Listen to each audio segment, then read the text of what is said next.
분양을 분석하는 TV 허준열입니다. 이번엔 2022년 6월 17일 6개월 전에 있었던 미국 경제 상황을 짚어보겠습니다. 아주 중요한 내용이에요. 6개월 전에 미국 연준에서 0.75% 28년 만에 최대 폭의 금리 인상 발표가 있었어요. 그런데 우려되는 지표가 또 하나 나왔는데 미국 주택담보대출 모기지 금리가 14년 만에 최고치를 기록했대요. 미국 연방제도도 지금은 집을 살 때가 아니라고 경고했어요. 2022년 6월 15일에 제롬 파월 미국 연방준비제도 의장이 한 얘기를 들려드릴게요. 만약 당신이 집을 사는 사람이거나 집을 알아보고 있는 젊은이라면 재검토를 좀 해야 할 필요가 있습니다. 인플레이션이 완화되고 모기지 금리가 다시 낮아지는 때를 기다려야 합니다. 어때요? 답안지를 보여주고 있는 거 맞죠?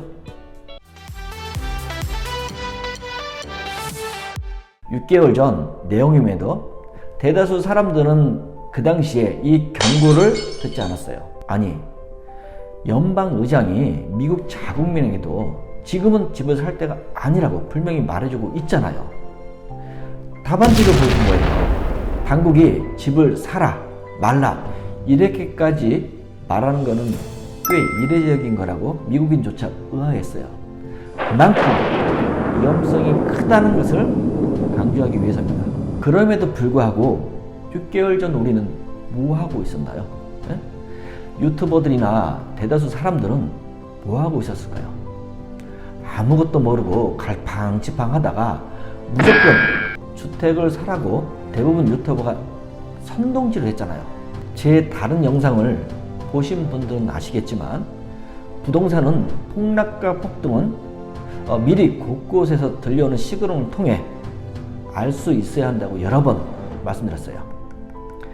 현재 부동산 가격이 하락했다는 과거 발언을 가지고 짜맞추기 영상을 만들려고 하는 것이 아니에요. 할 필요도 없고요.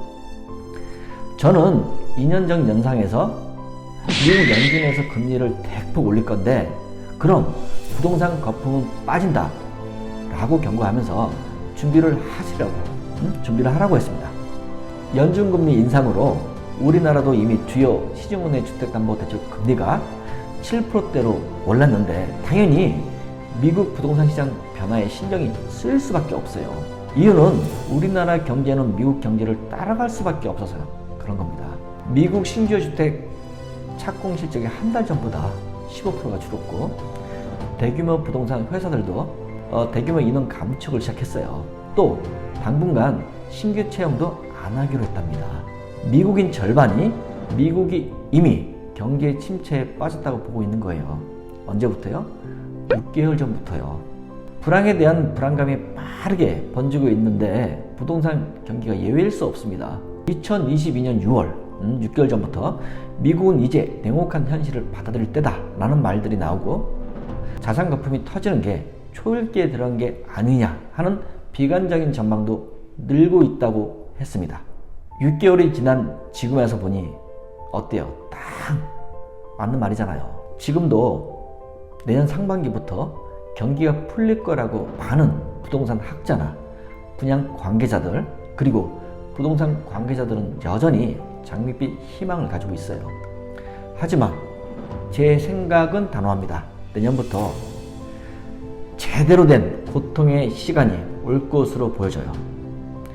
여러분은 더 이상 근거 없는 얘기들에 현혹되지 마시고 안테나를 쫙 펴고 여기저기서 들려오는 정확한 시그널로 위험성에 대비하세요.